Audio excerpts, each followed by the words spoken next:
Isang mapagpalang umaga mga kapatid at welcome po sa Intercede Daily.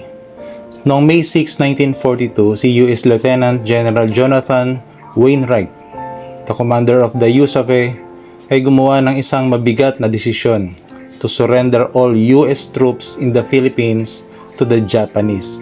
And this marked the fall of the Philippines to the Japanese Empire. So bilang pinakamataas na commander, ginawa ni Wainwright ang pinakamainam na desisyon para mas maraming buhay ang maligtas. At ito ang inaasahan sa kanya ng US government. So alam nyo ba na bilang mga mananampalataya ay may inaasahan or expectation din ang Diyos sa atin na mga anak niya? Sinasabi ni sa 1 Peter chapter 2 verse 4 and 5, "As you come to Him, a living stone rejected by men but in the sight of God, chosen and precious, you yourselves like living stone are being built up as a spiritual house to be a holy priesthood, to offer spiritual sacrifices acceptable to God through Jesus Christ." So what does God expect of us as His children? Ano ba inaasahan ng Panginoon sa atin bilang Kanyang mga anak? Number 1, let us continue to draw near to our God. Sabi sa verse 4, "As you come to Him." No, sa simulang salita pa lang ni Peter sa verse 4, makikita natin kung ano ang nais niya about his readers and about Christians in general. We should continually come to the Lord. Coming to the Lord, the Word of God, is a way in which we drink the pure spiritual milk and taste that He is good. Kasama po dapat sa schedule natin araw-araw ang paglapit natin sa ating Panginoon. Tingnan yung sinabi sa Hebrews chapter 4 verse 16, "Let us draw near with confidence to the throne of grace that we may receive mercy and may find grace to help in time of need." Hebrews 7:25, "He is able to save forever those who draw near to God through Him, since He always lives to make intercessions for them." Hebrews 11:6, "Without faith it is impossible to please Him. For he who draws near to God must believe that He is, and that He is a rewarder of those who seek Him." So the great passion of this writer is that we draw near to God. No, yung sinasabi ng writer ng Hebrews, kailangan lumapit tayo sa Panginoon para nang sa ganon maranasan natin yung pagpapala na ibibigay sa atin ng Diyos, yung araw-araw na pangangailangan natin. Kailangan natin itong ilapit sa Kanya, that we come to Him confident that He will reward us with all that He is for us in Jesus. Sabi sa 1 Peter chapter 3 verse 18, "For Christ also died for sins once for all, the just for the unjust, in order," sabi dyan "that He might bring us to God." So buhay ni Jesus ang naging daan upang tayo ay makabalik at makalapit sa Diyos. Hindi lang siya basta endorsement letter or permit. Dugo ni Jesus ang naging daan upang tayo ay muling makalapit sa ating Diyos Ama. Kaya ito ang inaasahan ng ating Diyos bilang mga makasalanang nakatanggap ng biyaya niya. Ang tayo ay lumapit sa Kanya at huwag nating sayangin to. We must continue to draw near to the Lord. Number 2, let us continue to live lives pleasing to God. Sabi sa verse 4, 5, and B, sabi niya, "As you come to Him, a living stone rejected by men, but in the sight of God chosen and precious, you yourselves like living stone are being built up as a spiritual house to be a holy priesthood, to offer spiritual sacrifices acceptable to God through Jesus Christ." And who is this Lord that we come to? Sino ba itong Panginoon na nilalapitan natin? Sabi diyan, di ba yung addition to the, sabi niya, living hope, sabi sa 1 Peter 1:3. Tapos sinasabi pa sa 1 Peter 1:23, sabi yung living word. The Lord is now identified as the living stone, di ba? Unti-unti pinapakita ni Peter dito kung sino si Kristo na ating sinampalatayanan. On each of the three emphasized that Jesus was resurrected after His death on the cross. Isang buhay na pag-asa, isang buhay na salita, at isang buhay na bato. Itinatanim ni Peter sa kanyang mambabasa na si Jesus na ating nilalapitan ay isang buhay na tagapagligtas. Why do we need to continue to live a holy life? So in this verse, Peter identifies the Lord both as the rejected one and the chosen one. Rejected by Israel's official leadership, but chosen by God Himself. And precious, di ba?